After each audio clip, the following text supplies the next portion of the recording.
Entonces, bueno, me tenían que presentar esta semana su protocolo de la práctica de grupos sanguíneos, ¿cierto? Bueno, esto con los del día miércoles, ¿no? Los que les toca hoy laboratorio. Entonces, ya en el laboratorio vamos a hablar de ello. Me van a tener que presentar en plataforma para que yo lo pueda revisar, ¿ya? Y ahora...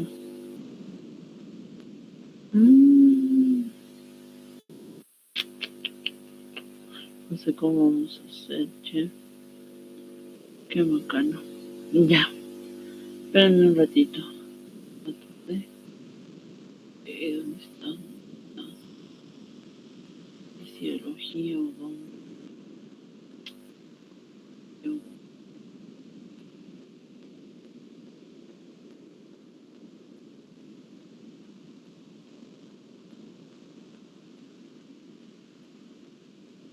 ¿En dónde nos hemos quedado con ustedes? La clase anterior hemos terminado factores de la coagulación.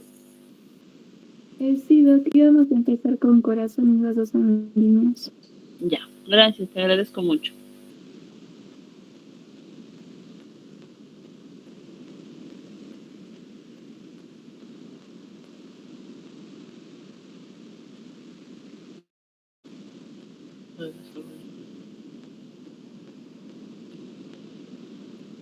Ya, bien, entonces, bueno, vamos con lo siguiente, ¿ya? Jefferson, ¿quién es Jefferson? Ah, ya. Ya, bien, entonces, ahora les comparto mi presentación y me avisan ustedes si es que se logra ver y si no. Si se va mi audio, me dicen, ¿ya? Toda la pantalla.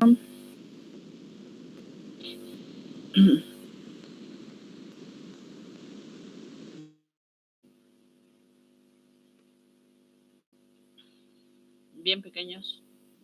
Vamos a darle entonces. Bien, bomba cardíaca y sistema de conducción. Bien, pequeños, entonces, bueno, cuando hablamos de bomba cardíaca y sistema de... permítame un momento, no sé quién está entrando tarde. Ya, ahora sí.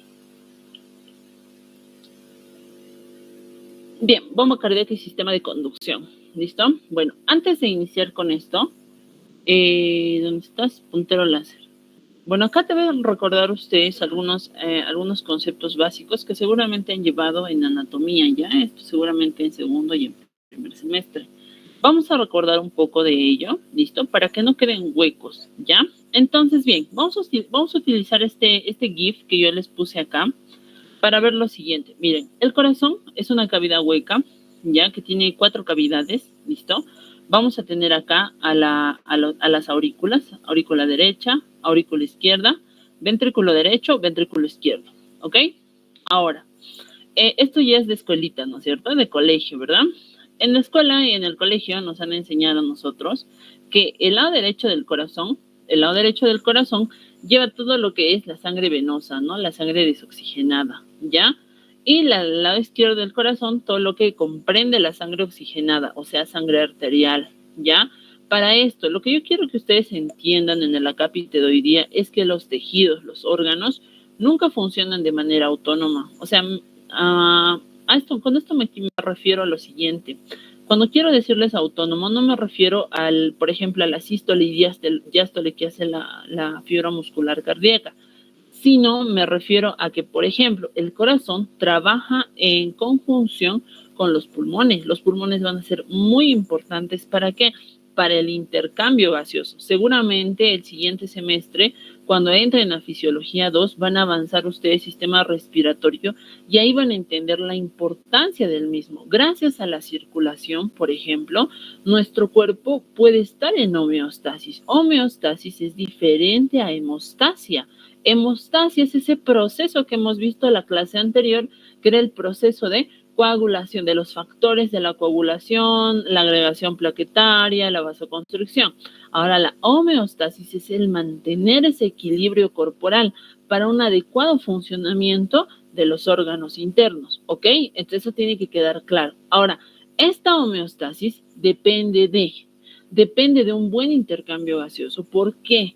Porque en este intercambio gaseoso, cuando, por ejemplo, exhalamos dióxido de carbono e inhalamos o inspiramos, perdón, oxígeno, este se distribuye por los diferentes órganos porque los órganos no es nada más que tejido y los tejidos están compuestos por células. Las células van a necesitar no solamente de oxígeno, sino también de nutrientes para la formación de ATP para un adecuado funcionamiento de las mismas a nivel global, o sea, en todo nuestro organismo, ¿ya? Entonces, como podrán ustedes ver acá, o si me están escuchando, y espero que sí, ¿ya?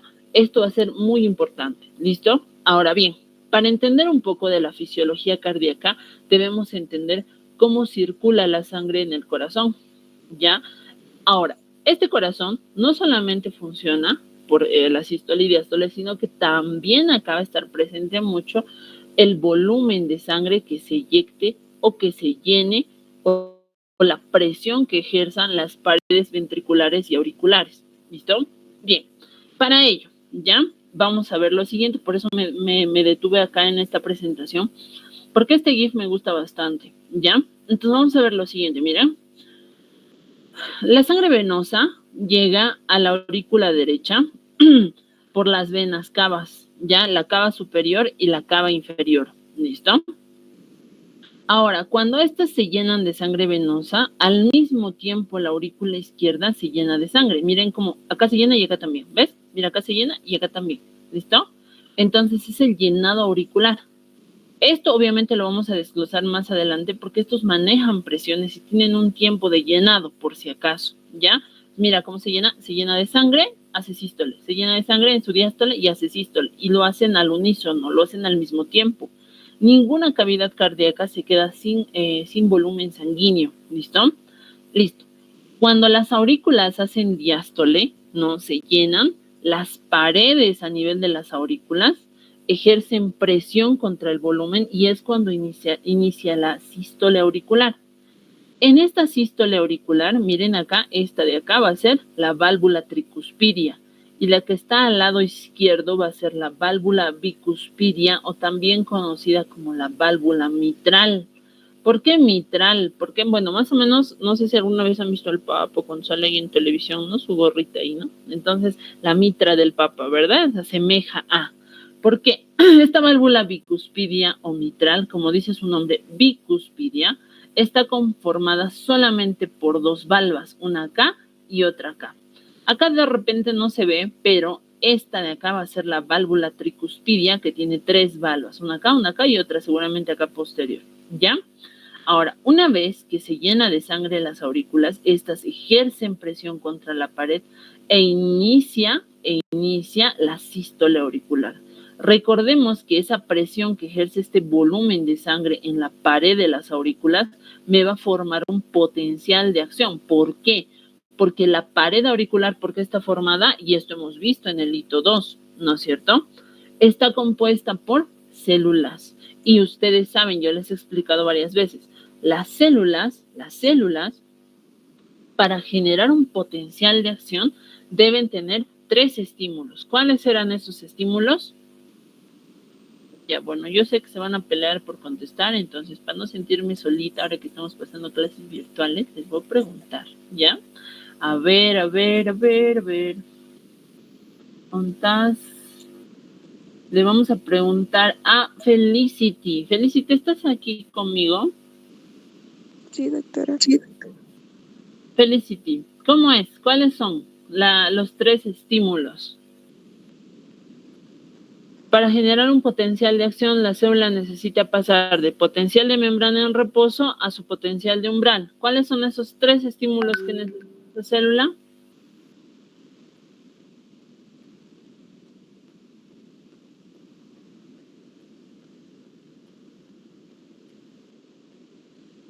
Ya, Leonardo, a ver, vamos. Doc, si más no estoy mal, es físico, químico y eléctrico. Eso, muy bien. Ya, listo, gracias, te agradezco mucho. Miren, esos estímulos físicos, sobre todo físicos y eléctricos, lo vamos a ver en este acápite de corazón, por si acaso. Entonces, miren, como había mencionado, ahí su compañero nos ayudó. También muchas veces te agradezco, Samuel. Cuando estos se llenan de sangre, ejercen una presión en la pared de la aurícula y esto es un estímulo físico, porque esa presión que ejerce ese volumen de sangre contra el músculo, que está compuesto obviamente por células musculares, me genera un estímulo físico. Eso me va a desencadenar un potencial de acción, por lo que va a empezar la, ¿cómo se llama? La contracción muscular, ¿ya? Ahora, esto no solamente depende de ese potencial de acción, o sea, bueno, sí depende de ese potencial de acción, pero a lo que me refiero es que no solo depende de ese estímulo físico, sino también del estímulo eléctrico, que es el sistema de conducción del corazón. Eso lo vamos a ver más adelante, ¿ya? Ahora, miren, cuando hace sístole, miren cómo hace acá sístole, ¿ves? Acá hace sístole y empuja la sangre acá a los ventrículos. Estos, ¿no? Cuando, miren, cuando hay sístole auricular, hay diástole ventricular. Miren, acá hace sístole y acá hace diástole, ¿no? Acá hace sístole y acá hace diástole. Ahora, si lo ven al revés, si lo ven detenidamente, mientras los ventrículos hacen sístole, acá está en diástole. Acá hace sístole y acá está en diástole, ¿verdad?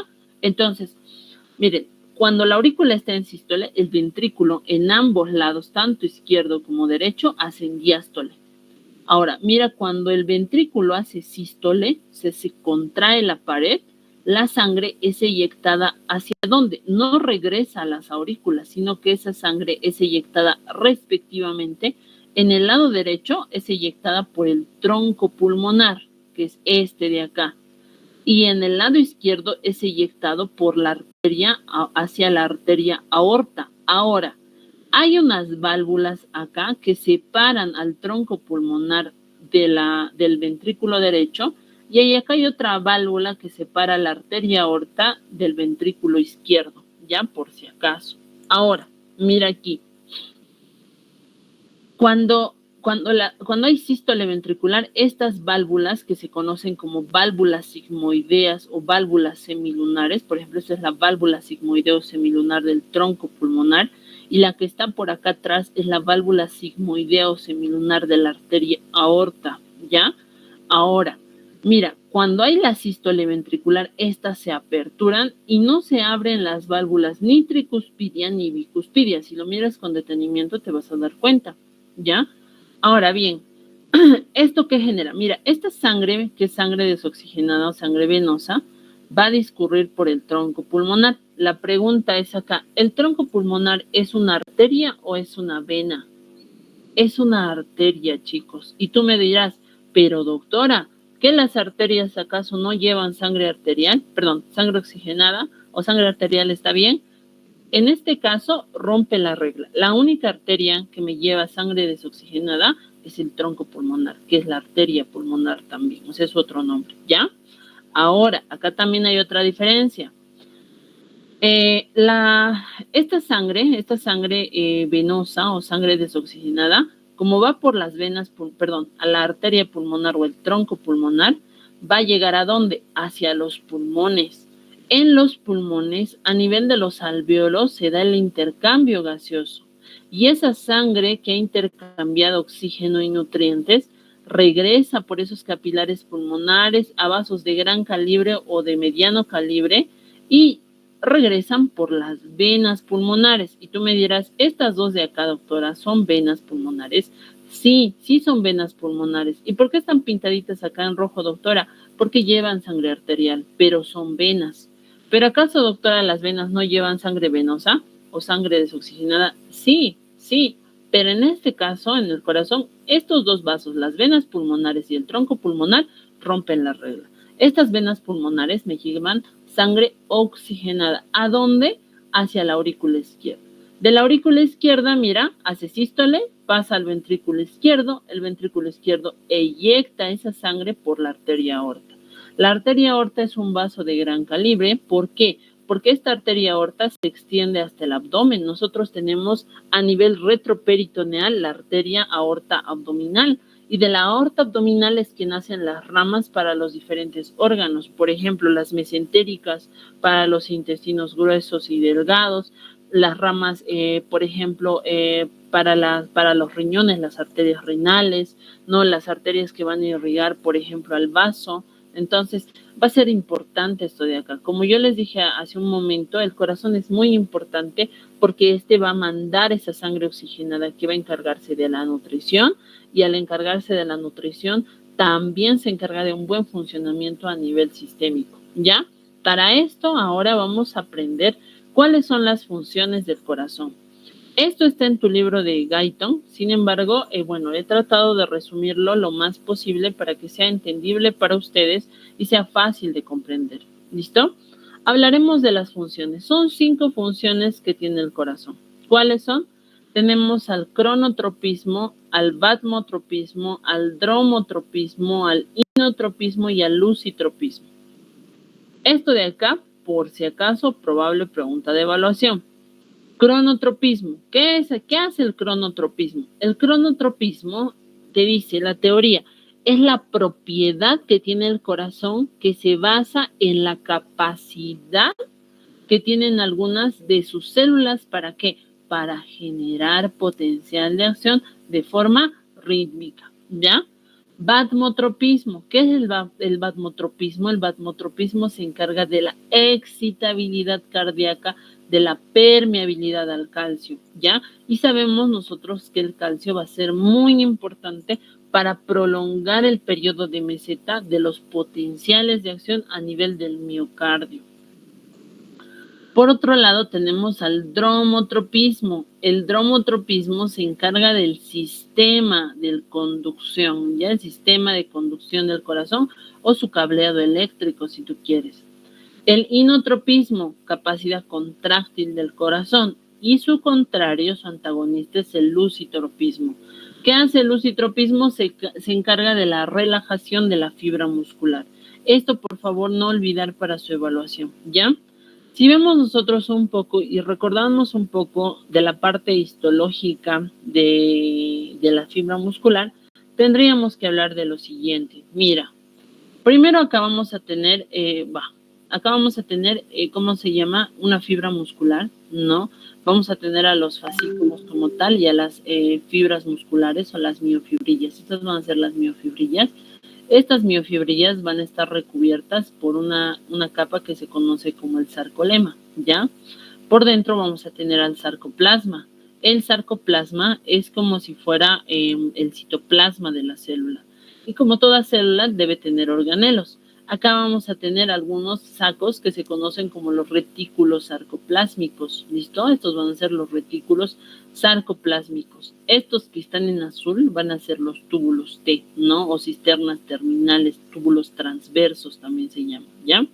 Ahora, dentro de esto, como va a ser el sarcoplasma, vamos a tener obviamente también acá las mitocondrias, ya que van a ser importantes para generar ATP. Entonces, estas miofibrillas que vamos a ver acá, ¿no? Acá se le hace un corte acá en la imagen, y aquí vamos a ver cómo está conformado un sarcómero. Esto de acá va a ser un sarcómero. Este sarcómero está compuesto por filamentos gruesos y filamentos finos. Estos filamentos gruesos y finos le dan la capacidad, le dan esa propiedad a la fibra muscular de poder contraerse y de poder relajarse, ¿ya? Porque estos filamentos gruesos y delgados o finos van a estar compuestos por proteínas contráctiles, ¿ya? Como ser la miosina y la fibrina, ¿verdad? Ahora, ¿dónde estás? Las miofibrillas, bueno, esto yo les puse en algún momento a sus compañeros en otros semestres, pero bueno, ya prácticamente ya les expliqué esto de acá. Nos vamos a saltar acá, mira. Aquí vamos a ver un sarcómero, ¿no? Acá lo vemos completo. Acá vamos a ver más o menos como si fuera el esqueleto, la parte base. Y aquí vamos a ver, mira, este es el filamento grueso, ¿ya? Y este que está en amarillo es el filamento fino, ¿ya? Entonces, vamos a tener acá, este filamento grueso va a estar compuesto por fibras de miosina y los otros de actina, perdón, ¿ya? Estos de acá, este filamento grueso, no va a formar, o sea, todo esto de acá a acá me forma el sarcómero. Y este sarcómero va a estar compuesto por acá, los discos Z, ¿no es cierto? Los discos Z. Acá en medio se ve la línea M, que es donde tiene que llegar, ¿no es cierto? Estos filamentos finos cuando se da la contracción muscular, ¿ya? Ahora, estos filamentos gruesos, si tú ves acá, ¿no? Están sujetos por una especie como si fueran unos resortes. Estos se conocen como filamentos de titina. La titina es una proteína que le permite estirarse, ¿no? O elongarse al filamento grueso y relajarse, ¿ya? Ahora bien, ¿cómo funciona esto de acá? No sé si aquí les puse, a ver, no les puse. Así les puse, creo, ¿ya? ¿Cómo se da este proceso? Este proceso se da, miren, por la liberación principalmente del calcio. En esta imagen, estas imágenes por si acaso han sido extraídas del libro de Fisiología de Tórtora, ¿ya? Como les había mencionado en algún momento, Tórtora tiene bonitas imágenes para poder repasar y estudiar, sin embargo, no les aconsejo que lo lean para estudiar, ¿no? Mejor es que lean Guyton, que es un libro un tanto más completo, redundante, pero completo, ¿ya? Entonces, mira, acá vamos a tener un retículo sarcoplásmico y estos puntitos que están viendo acá, mira, incluso el libro te dice, ¿no? Acá estos puntitos moraditos van a ser el calcio. Estos de acá que estás viendo son bombas de transporte activo de calcio. Y estos de acá, ¿no? Estos que están en negrito son los canales de liberación de calcio. Cuando se da un estímulo para que se dé un potencial de acción y esto permita ya sea la flexión o la extensión de una fibra muscular, ¿esto qué va a tener? Miren, este calcio ya va a empezar a liberarse, ya, de este retículo sarcoplásmico. Se libera. ¿Y a dónde va este calcio? Acá, a las miofibrillas. Y en las miofibrillas se une con los filamentos delgados. Ya, en estos filamentos delgados, pucha, no les puse acá. Ya, ni modo, acá me voy. Ese calcio se va acá, a los filamentos delgados, donde está la actina. ¿Esto qué hace? Que estas cabecitas de miosina que tiene el filamento grueso se unan acá, a esta cadena de actina. Entonces, ¿qué hace esto? A ver, acá lo voy a rayar ya. Voy a aprovechar que estamos con clases virtuales. Ya, entonces, ¿qué hace esto? Agarra, se une y ¿qué va a hacer? Lo jala hacia el medio. Como si fuera, alguna vez han hecho de repente alguna vez han ido al lago, ¿no es cierto? A hacer kayak o a hacer ¿cómo se paseo en bote con esos remos? Cuando agarras los remos, ¿qué haces? Metes el remo, jalas hacia atrás para que avance el bote, ¿no es cierto? Ya, entonces lo mismo.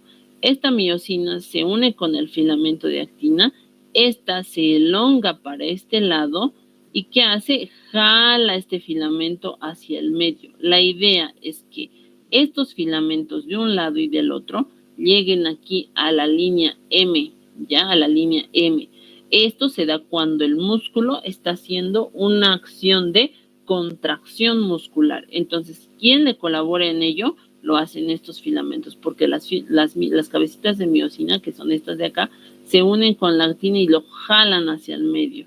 De este lado también lo jala hacia el medio. Y eso se da solamente gracias también a la unión y la liberación del calcio al filamento fino de actina, ¿ya? Que lo va a activar para que estas cabezas de miosina se unan con este filamento delgado y de esa manera pueda darse una contracción muscular que sea adecuada, ¿ya? Bien, perfecto. Espero que se haya entendido. Si no, voy a llorar. Bien, entonces, hemos visto nosotros potenciales de acción en el hito 2, ¿ya? Y en el hito 2 hablábamos de lo siguiente, ¿ya? En el hito 2 hemos visto. Sí, en el hito 2 hemos visto. Entonces, aquí vamos a tener, acá de repente no está, pero esto va a ser menos 90. Menos 90, ¿qué cosa? Milivoltios, ¿ya? Estos los potenciales de acción, creo que ya ustedes están capísimos, hasta el cansancio les he repetido, ¿no es cierto? Ahora, ¿cómo se da un potencial de acción en la fibra miocárdica? ¿Ya? Se da de la siguiente forma, mira. El potencial de membrana en reposo, el PMR, ¿no es cierto? Es de 90 milivoltios. Como hace rato les preguntaba, para que llegue a su potencial de umbral, que sería menos 60, potencial de umbral, necesita, para llegar de acá hasta acá, necesita de 3 estímulos. Por ahí, Leonardo Samuel nos ayudaba con lo siguiente. Nos decía, ¿no es cierto? Los 3 estímulos son físicos, son químicos y son eléctricos, ¿ya? Estos hacen que este potencial de membrana se active y empiece el proceso de despolarización. En esta despolarización llega aquí a su potencial de umbral. Una vez que llega acá, la despolarización se dispara hasta llegar a un punto que pase el 0 y sea, por ejemplo, más 20 puntos. Y aquí, ¿qué sucede? ¿Quién le ayuda acá? Estamos repasando, acá que se abre canales de sodio, canales de sodio. Este sodio que hace ingresa dentro de la célula, ya ingresa dentro de la célula. Esto permite que esta membrana de negativa pase a positiva, se positiviza. Una vez que llega acá, viene el periodo de meseta. Y en este periodo de meseta, en la fibra muscular del miocardio, o sea, del corazón, se abren canales de calcio. Este calcio, ¿qué hace? Prolonga este periodo de meseta porque el calcio ingresa, ¿no? Ahora, una vez que termina este periodo de meseta, viene el periodo de repolarización, que si tú quieres es la relajación muscular. En este periodo de repolarización, la membrana se va a negativizar nuevamente. Para ello, acá debe abrirse canales de potasio, canales de fuga de potasio. Sale el potasio de dentro de la célula hacia afuera de la célula, hacia el espacio extracelular. Ahora, como estamos ingresando mucho sodio, debería salir el sodio, porque lo normal es que si nosotros hablamos de valores iónicos, ¿no es cierto?, de cationes y aniones, todos sabemos que el sodio se encuentra en mayor porcentaje, es mayor a nivel del líquido extracelular, sobre todo en el plasma, y es menor en el líquido intracelular, ¿no es cierto? Es menor en el líquido intracelular. Pero acá no está pasando eso, doctora, porque está entrando mucho sodio acá adentro. Y en vez de salir ese sodio, está saliendo potasio. Y recordemos que el potasio es importante para la célula. Ahora, esto de repente acá en la imagen no te lo muestra, pero en la repolarización me genera una hiperrepolarización. Para que esta pueda llegar nuevamente a su potencial de membrana en reposo, va a necesitar de la salvadora o el salvador, si tú quieres, que es la bomba de sodio-potasio. Esta bomba de sodio y potasio me regula los niveles tanto dentro como fuera de la célula de potasio y de sodio, ¿ya? ¿Por qué? Porque este elimina o saca 2 sodios, ¿no es cierto? E ingresa 3 potasios, 2, 3, ¿ya?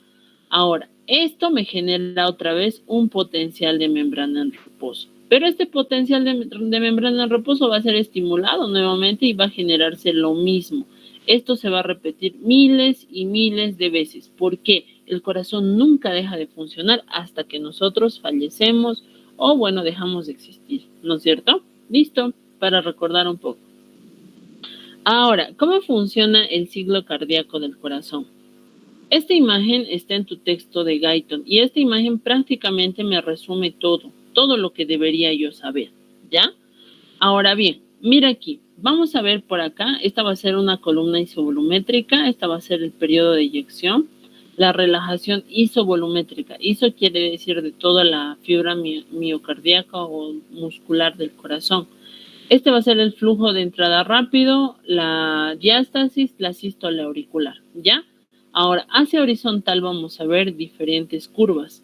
La curva roja, por ejemplo, que estás viendo tú acá, me representa a la presión ventricular, o sea, la presión que manejamos a nivel del ventrículo. Ventricular izquierda, por si acaso, ¿ya? Perdón, presión ventricular como tal, ¿ya? Ahora, esta que está en azul acá, va a formar o va a representar al volumen ventricular. Esta que está acá en amarillito va a ser las curvas del electrocardiograma. Sí, gracias a este siglo ventricular o siglo cardíaco es que ahora nosotros conocemos o gracias a ello se ha podido manejar los trazos de lo que ahora se conoce como el electrocardiograma. No sé quién está entrando ahora al final, pero bueno. Lo vamos a dejar pasar. ¿Quién es? Oiga, ¿no es acá?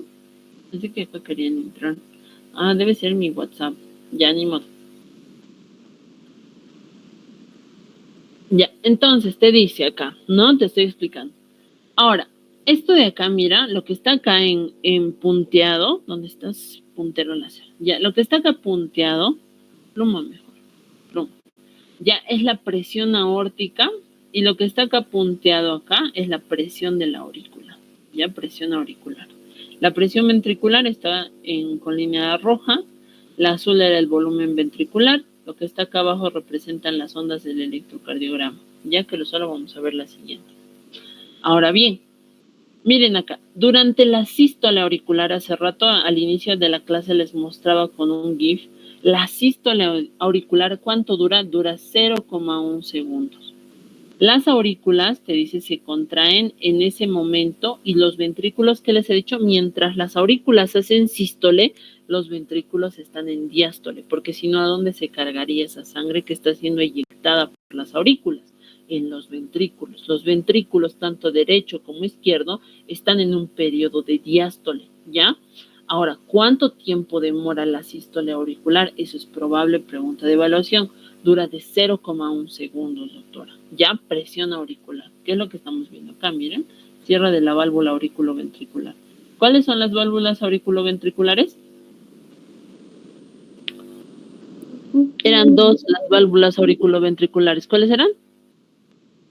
Bicúspide y tricúspide. Eso, muy bien, gracias. Tricúspide y bicúspide, ¿verdad? Ahora, acá te muestra la imagen, ¿no? Te dice acá, cierre de las válvulas, sería auriculoventriculares, ¿no? Esto, por ejemplo, en la sístole ventricular, ¿ya? O en la diástole auricular, ¿no es cierto? Para el llenado. Y la apertura de las válvulas auriculoventriculares se da acá. ¿Por qué? Porque si acá se cierra, ¿no? Una vez que hace diástole la aurícula, se aperturan cuando la aurícula hace sístole para que esa sangre sea eyectada ¿hacia dónde? Hacia, ¿cómo se llama esto? Hacia los ventrículos, ¿ya? Ahora, vamos a tener aquí diferentes ondas, ¿listo? En esta curva de la presión auricular, las ondas A, C y B. La onda A, esta onda A que está aquí marcadita, está producida por la contracción auricular. Habitualmente la presión de la aurícula derecha, y esta es igual probable pregunta de evaluación, es de 4 a 6 milímetros de mercurio.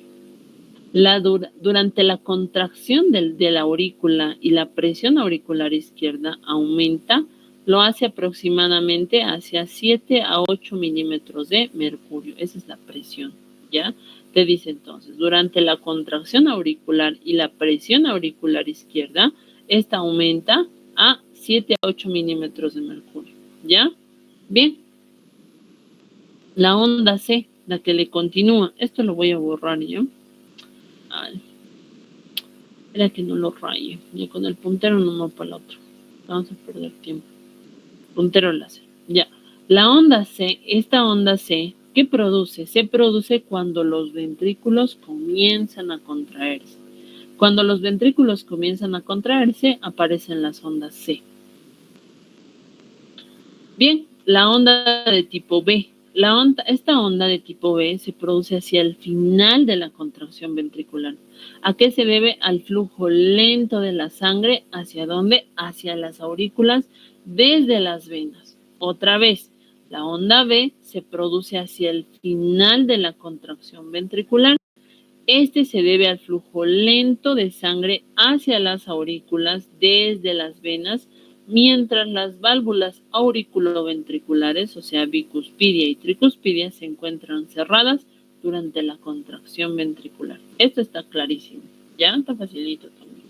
No sé ustedes, pero yo lo veo fácil, ¿ya? Ahora, contracción isovolumétrica hace referencia a la contracción al unísono, al mismo tiempo, tanto de los ventrículos derecho e izquierdo y respectivamente de las aurículas derecha e izquierda cuando hacen sístole, ¿ya?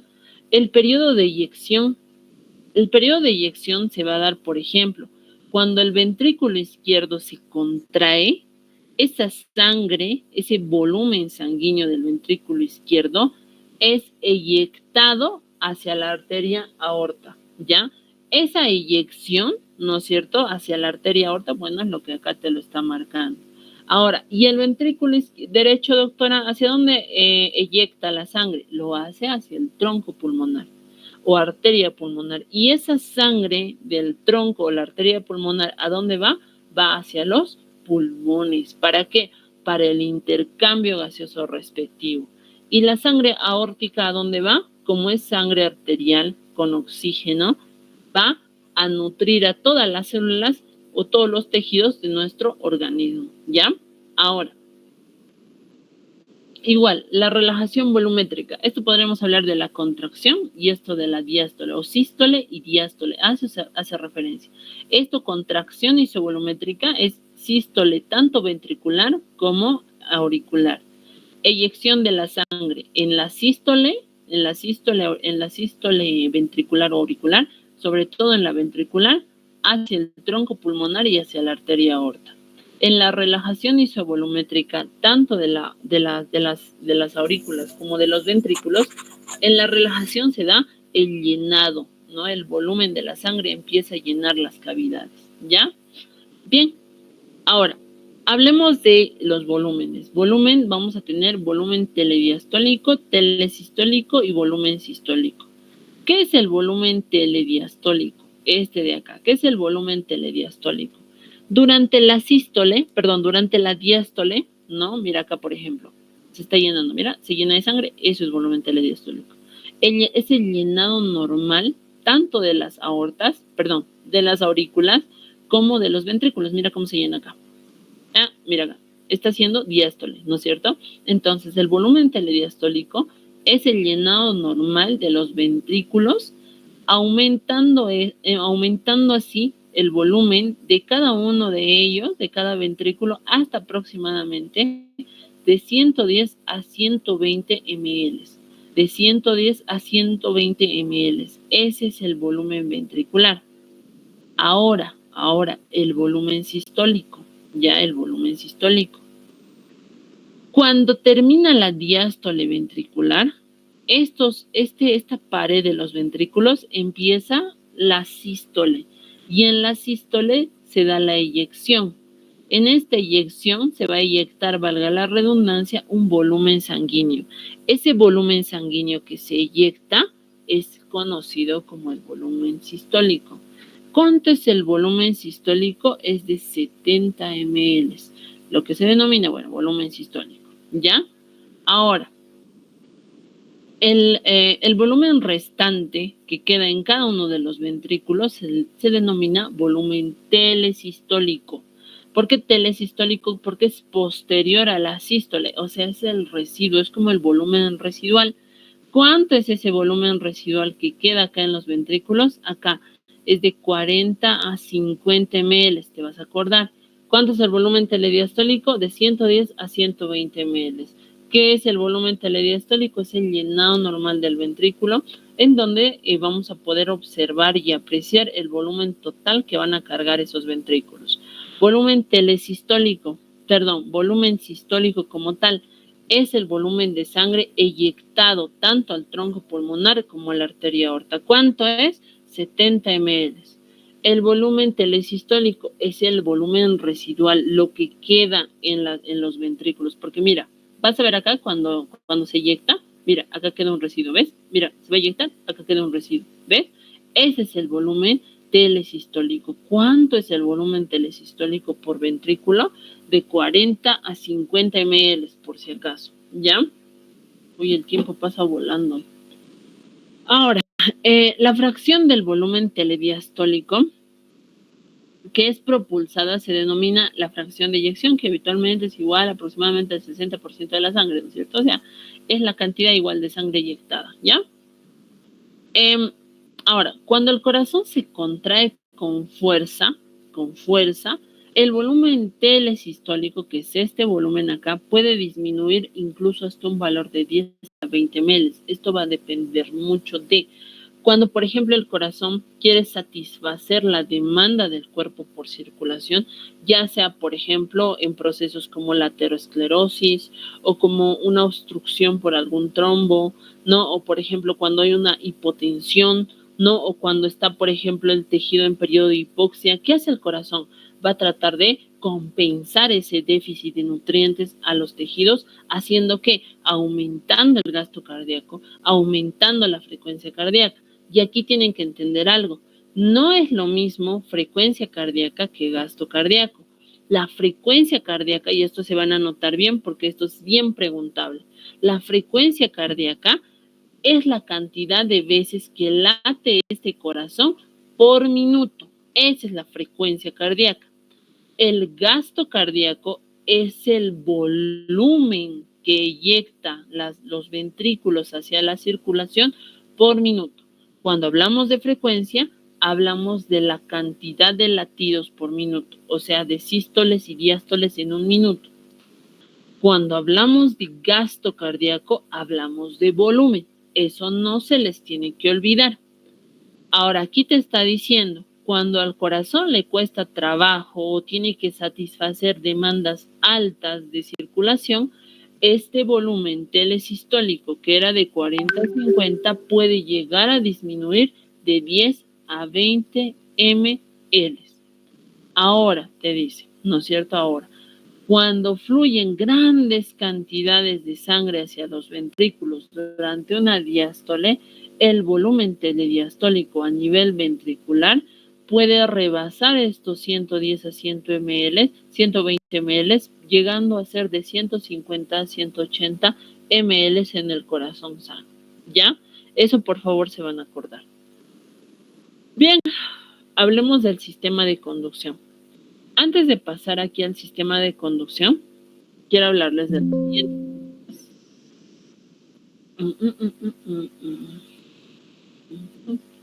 Esto de acá es...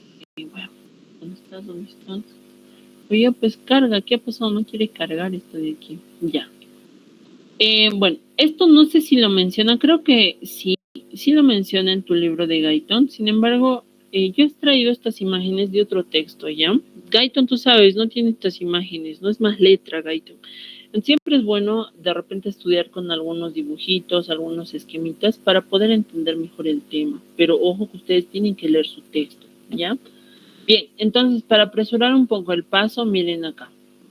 ¿Cuál es la diferencia entre las venas y las arterias antes de entrar al sistema de conducción? ¿Por qué, doctora? Mira acá, ahorita estamos hablando de la circulación, ¿ya? Y al hablar de circulación, estamos hablando de sangre venosa y sangre arterial. Pero así también las venas, a diferencia de las arterias, tienen una diferencia en su pared, en su estructura. Mira, por ejemplo, la pared tanto de arterias y venas las vamos a catalogar ¿en qué? En túnica interna, que es lo que está por dentro, la túnica media, acá, y la túnica externa. ¿Qué es túnica externa? No se divide en más. Mira, la túnica interna, tanto en venas como en arterias, está compuesta por el endotelio o las células endoteliales. Y tanto en venas como en arterias vamos a encontrar a la membrana basal, ¿ya? Ahora, ¿qué tiene la arteria que no tiene la vena? Lámina elástica interna. Las arterias, como manejan sangre arterial, sangre oxigenada, manejan gran presión, por ende deben ser mucho más elásticas.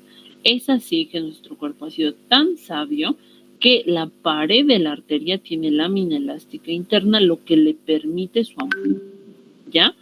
Ahora, la vena no tiene lámina elástica interna. Ahora, en la túnica media, estos vasos sanguíneos, tanto venas como arterias, tienen musculatura lisa. Sí, tienen músculo liso. Es por eso que estos vasos sanguíneos tienen la capacidad de vasoconstricción y vasodilatación, aparte de las láminas elásticas, por si acaso. Ahora, las arterias también van a tener acá, esto es como un sándwich, mira, lámina elástica interna, músculo, lámina elástica externa. Y acá viene la túnica externa. Ahora, la vena no tiene lámina elástica ni interna ni externa, pero a diferencia de la arteria, estas venas tienen estas válvulas. Estas válvulas ¿Ayudan a qué? Al flujo laminar de la sangre. La sangre debe tener un flujo laminar. Eso quiere decir que debe ir seguido, sin interrupciones. Porque si hubiese un flujo turbulento, así como alguna vez han ido de paseo, de campamento, y han visto cómo es el cauce del río, el río tiene un cauce estruendoso, ¿no es cierto? Sobre todo cuando hay bastantes piedras, choca con las piedras, ¿verdad? Entonces, ¿qué tiene? Tiene un flujo turbulento. La sangre no debería de tener un flujo turbulento. Flujos turbulentos de sangre predisponen a la formación de trombos, por si acaso, y esto ya se ve en la parte patológica. Hablando fisiológicamente, ¿quién ayuda a ese flujo laminar?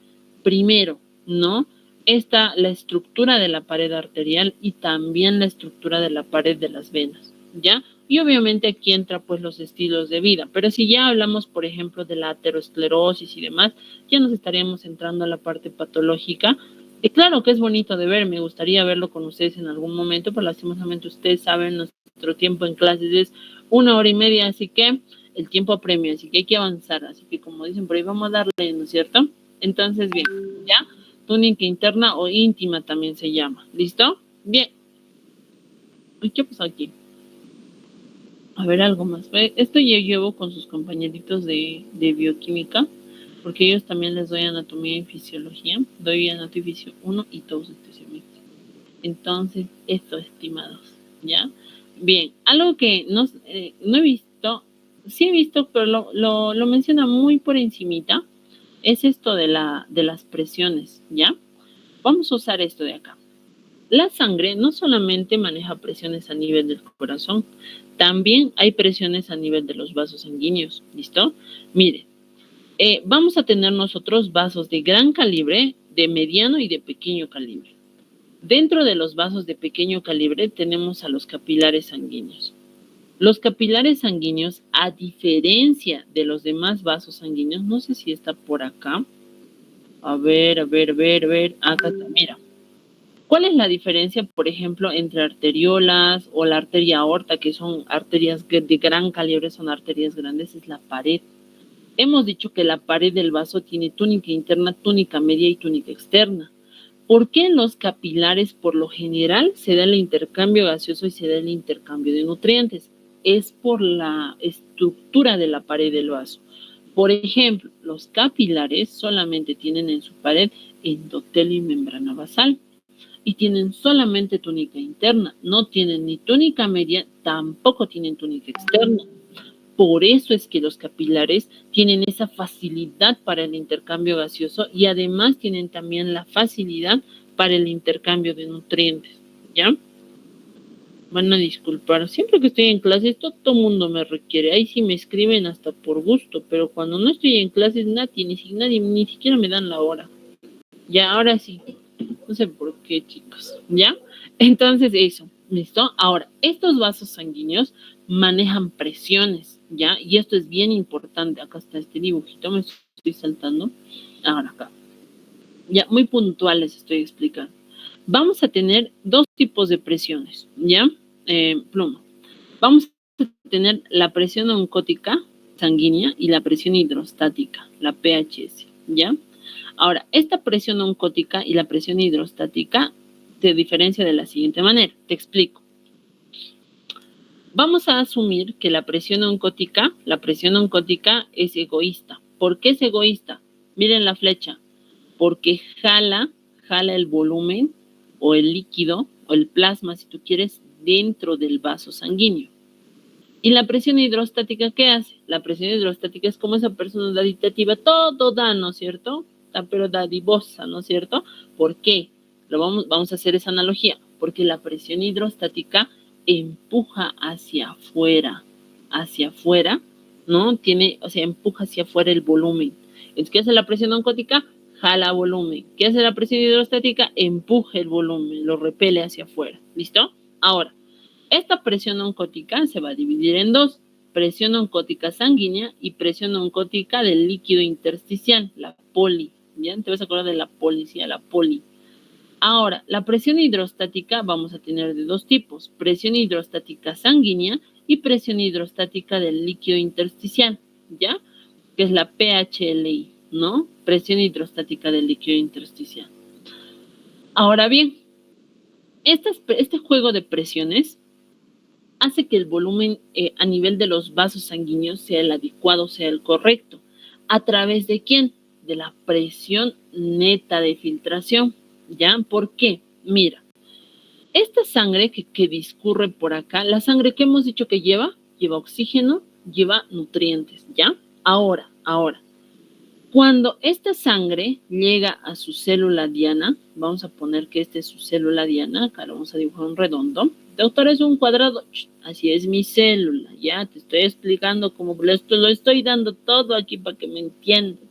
Y espero que ustedes me estén poniendo atención y no estén haciendo otras cosas, porque de lo contrario, no les auguro buenos resultados en sus evaluaciones finales. Así que, por favor, poner atención, ¿ya? Listo. Bien, entonces, miren acá. Aquí vamos a tener lo siguiente, miren. Miren, vamos a tener acá la presión neta de filtración. Ahora, cuando nosotros, o cuando acá discurren los nutrientes, ¿no es cierto? Acá me voy a dibujar otro vaso sanguíneo. Cuando los nutrientes atraviesan del capilar o del vaso hacia dentro de la célula, van a atravesar acá. Este espacio de aquí va a ser el intersticio o tercer espacio, esto de acá. Intersticio o tercer espacio se llama, ¿ya? Ahora, para que la sangre pase del vaso a la célula, tiene que atravesar este tercer espacio.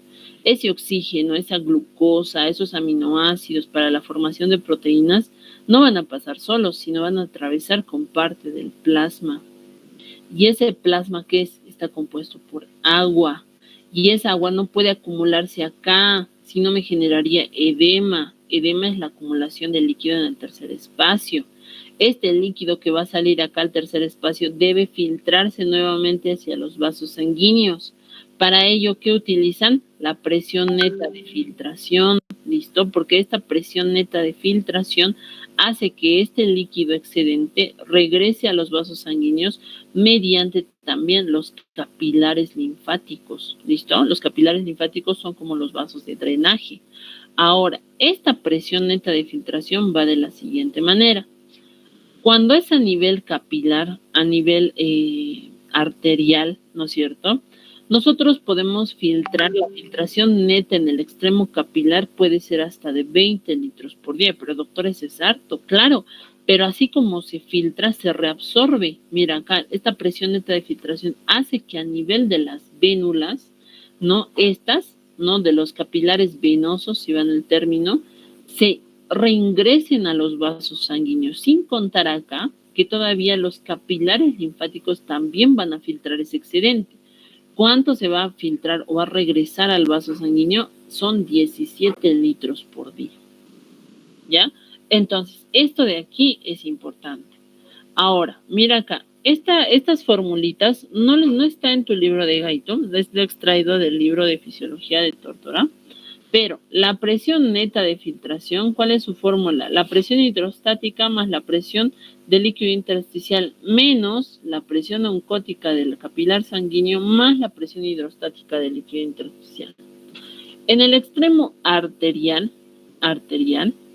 la presión neta de filtración es la presión hidrostática sanguínea es de 35 más, ¿cuánto es la presión oncótica del líquido intersticial? Es 1.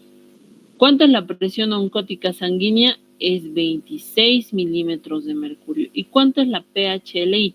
La presión hidrostática del líquido intersticial es de 0 milímetros de mercurio. ¿Ya? Ahora, bien, si nosotros sumamos 35 más 1, 36. Y si nosotros sumamos 26 más 0, 26. 36 menos 26, 10. ¿Cuánto es la presión neta de filtración? A nivel arterial es de 10 milímetros de mercurio. Y a nivel venoso, si hacemos lo mismo, es de 9 milímetros de mercurio. Porque aquí lo único que varía es la presión hidrostática sanguínea, que en la parte venosa o en el extremo venoso es de 16 milímetros de mercurio. ¿Ya? Perfecto, ¿no? Entonces, de esa manera se da la presión neta de filtración. Ahora que estamos hablando de presiones, ¿no? También debemos hablar de lo siguiente, la presión sistólica y diastólica, ¿ya? Esto nos va a servir mucho para la toma de presión arterial, ¿listo? Mucho, por ejemplo, los neurólogos usan la presión arterial media como referente para ver la vitalidad de los pacientes que hacen ACV. ACV quiere decir accidente vasculocerebral. Para la presión arterial media existen muchísimas fórmulas.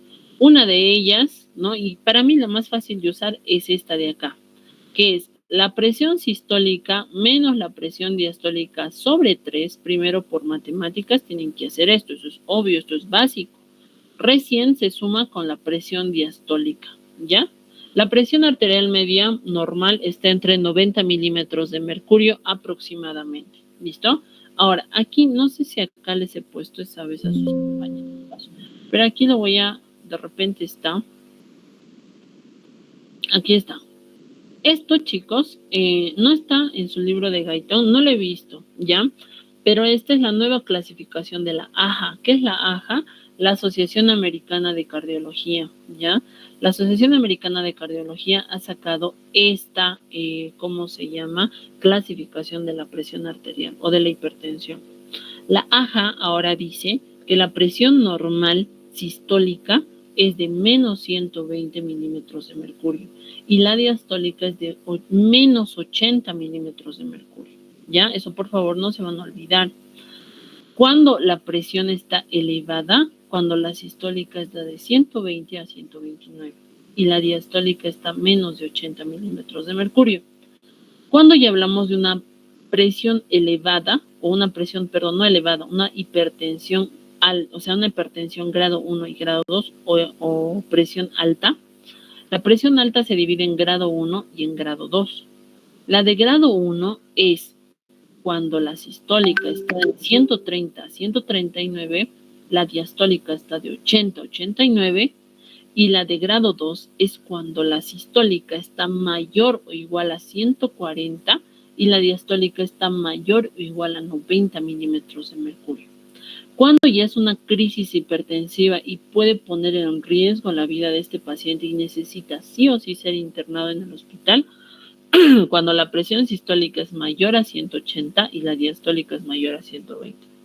A eso yo le llamo crisis hipertensiva. Si ustedes alguna vez toman la presión y la presión está en 140-90, es una hipertensión grado 2. Esta es la clasificación de la Sociedad Americana de Cardiología. O sea, esto no lo he sacado de cualquier página, de cualquier hijo de vecino, ¿no es cierto? O sea, es de una fuente que es confiable, que es seria. Entonces, ahora que estamos pasando clases virtuales, les sugiero, tómenle una capturita de pantalla para que se lo guarden, les va a servir seguramente, ¿ya? Bien, ahora sí, volvamos con el sistema de conducción, ¿ya?